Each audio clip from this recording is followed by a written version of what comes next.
Hey everyone, welcome back to my channel. My name is Russ and I drive my 2024 Subaru Forester Sport. I've been driving this car around New York City for the last 2 years, and during that time, I've learned exactly what it does well and exactly where it falls short. Now, don't get me wrong, I like this car. In fact, I like it enough that I owned it for 2 years now and made a whole YouTube channel about it. But if you're thinking about buying a Forester, there's some things you need to know first. So today I'm going to give you 5 reasons why you absolutely might not want to buy a Subaru Forester. Let's start at the biggest one, the driving experience. If you're someone who genuinely enjoys driving, not just getting from point A to point B, the Subaru Forester might frustrate you. And it pains me to say that because this car does so many things right. The suspension in this car is excellent. It's comfortable without feeling soft. The steering is predictable. The car holds the line like a train. The brakes are great. All-wheel drive system is constantly engaged. Gives you that planted feel. And it's gotten me through 2 New York City winters without getting stuck once. But there's one thing that constantly takes away from the driving experience. That would be the CVT. Is the CVT terrible and completely hopeless? No. On the highway, honestly, I barely notice it. Above 40 miles an hour, it behaves pretty much like a normal automatic transmission. The problem is city driving. One thing this transmission does that still drives me crazy to this day is what happens when you're slowing down. Let's say you're cruising around 25 miles an hour, you take your foot off the gas, you're trying to coast down to a red light that's ahead. Everything feels normal until around 20 miles an hour. Then suddenly, the transmission starts slowing the car more aggressively, almost like engine braking. The smooth coasting you expect and used to feel suddenly disappears and the car starts to slow itself down. Then around 15 miles an hour, you sometimes feel like a lurch forward, like a surge of energy. Sometimes the car would even gain a mile of speed on speedometer.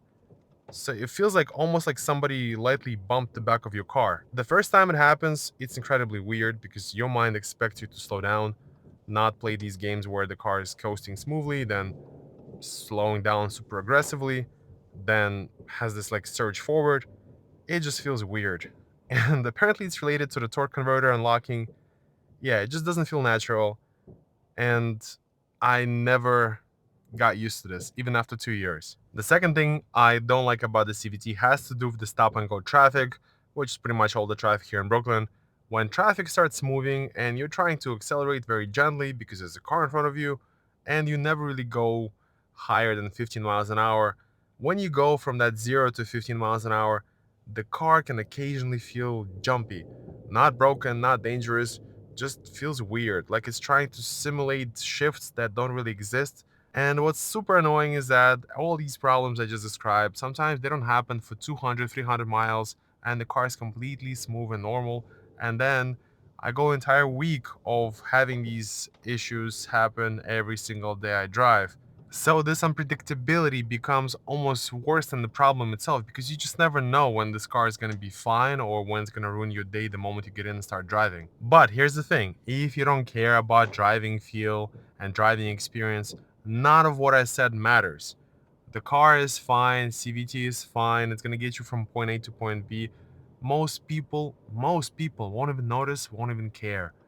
But if you're someone who notices how a car behaves and enjoys a smooth, predictable driving experience, this might annoy you as much as it annoys me. Ironically, I seriously considered the Toyota RAV4 and Mazda CX-5 simply because both use traditional automatic transmissions. The problem? For me, they felt noticeably more cramped on the inside. I'm a tall guy, I'm 6'4", and the Forester's interior space won me over despite the CVT. So the second reason you might not want a 5th generation Subaru Forester like mine is fuel economy. So the sticker says 33 highway, 26 city. My real world results are sort of mixed.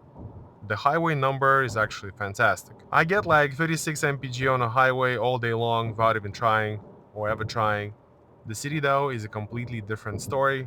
Here in Brooklyn, I often see just around 15 to 16 mpg. That's nowhere near the EPA city rating, obviously. Now, to be fair, Brooklyn traffic is absolutely horrible. Constant stoplights, constant congestion, idling. And no, I don't use auto start stop. But yeah, almost every Forester owner I know outside New York City, It reports city mileage somewhere in the low 20s, but in my experience, it's way less.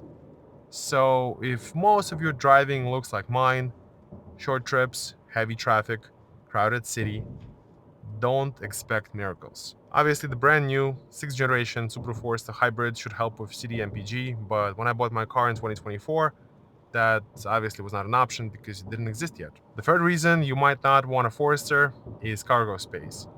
Now, this one surprised me. The Forester has a huge, airy interior and it feels incredibly spacious for the driver and for the rear passengers behind me. But when you look at the actual cargo numbers behind the rear seats, it's not a class leader in any way. So my 2024 Forester offers about 28.9 cubic feet of cargo space. Compared that to RAV4, 37 cubic feet, Nissan Rogue, 36 cubic feet, even Mazda CX-5, roughly 30 cubic feet. So if cargo capacity is your top priority, there are competitors that simply give you more room. Now, before you think that the Forester is cramped, it's not. I've packed 3 suitcases, a stroller, bicycle, groceries, you name it. I've never found the cargo space on a Forester to be unusable. The difference is Subaru basically prioritizes passengers over the cargo space. The rear seat room is excellent, the visibility is fantastic, and everyone inside always feels comfortable. Basically, the trade-off is slightly less cargo space compared to some rivals. So if maximum cargo room is your number one priority, the RAV4 probably wins this one. Another reason you might not want a Subaru Forester is simple. There's no turbo. Every Forester in my generation, at least here in the United States, gets the same naturally aspirated 2.5-liter boxer engine, 182 horsepower, and 176 pound-feet of torque. Now, there are things I generally like about this engine. I like the way it sounds, the throttle response is actually pretty good, it's direct, predictable, even a little aggressive, especially if you throw it into the sport mode. But there's no getting around the fact that this is not a fast car. 0 to 60 takes roughly 9 seconds. What's crazy is that the generation before mine offered the Forester XT, and that thing was the definition of a sleeper. It had a turbocharged 2-liter boxer engine making 250 horsepower and 258 pound-feet of torque. 0 to 60 happened in about 6 seconds. I think you'll agree with me that for a practical family SUV, that's pretty impressive. But then Subaru introduced the 5th generation, the one I'm sitting in, and they killed the XT trim altogether. No more turbo option. And yeah, sure, on paper I'm sitting in the sport trim, but it's not a performance trim. It's an appearance package. When I first got this car, I honestly thought the people were overreacting. My position was always the same. Would it be nice if Subaru offered a turbo on a Forester? Sure. Is it necessary? Not really. But after 2 years of driving this car, my opinion has shifted. A lot. Let's break it down. When it comes to merging on the highways, it's not dangerously slow in any way, not even close. But on some of these tiny New York City on-ramps, I'm pretty much flooring it just to get up to the traffic speed. And when you're on the highway in the left lane trying to pass traffic, yeah, it will do it. But once again, my right foot is buried in the floor and the car isn't exactly eager to accelerate, especially when I got passengers or cargo in the car. And that's really the issue, guys. The Forester always gets the job done, it just never feels effortless. So if you're expecting that satisfying shove in the back when you hit the gas, you're looking at the wrong car. The Forester is designed to be practical, dependable, comfortable, and safe. Exciting was sadly not part of the mission, at least not in the 5th gen. Personally, I learned to appreciate it for what it is, but if you're coming from a turbocharged vehicle, or if you simply enjoy strong acceleration, you might find yourself wishing Subaru still offered a turbo option. And finally, the 5th reason you might not want a Subaru Forester, well, you need thick skin to own a Subaru. Because Subaru drivers might be some of the most stereotyped drivers on the planet right now. The moment you buy one, the memes begin. Trust me. My friends still send me Subaru memes to this day, and when I first bought this car, oh my god, forget it. And honestly, I think most of the memes are hilarious. I completely embrace them. I could literally care less. Half the fun of owning a Subaru is laughing at the stereotypes. But if your ego is fragile, if your main goal is looking cool, if you're constantly worried about what other people think of you and your car, that's totally cool. But then Subaru Forester might not be the car for you. Because people will make jokes, people will make fun of you. If you want to blend in and never hear a single comment about you and the car you drive, go buy a Toyota RAV4 or Mazda CX-5. Seriously, do Mazda memes even exist? Never seen one. That's actually my point.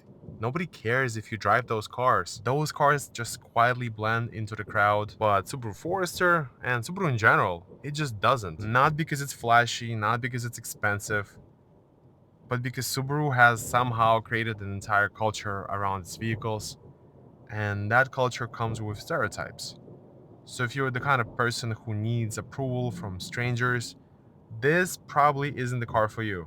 And like I said, it's okay. But if you genuinely don't care what other people think, then you'll fit right in with the rest of us quirky Subaru owners. So after everything I just said, you might be wondering, Russ, if the CVT annoys you, the city fuel economy is great, the cargo space isn't class leading, the car definitely could use a turbo, and your friends make fun of you for driving a Subaru, why do you still own it?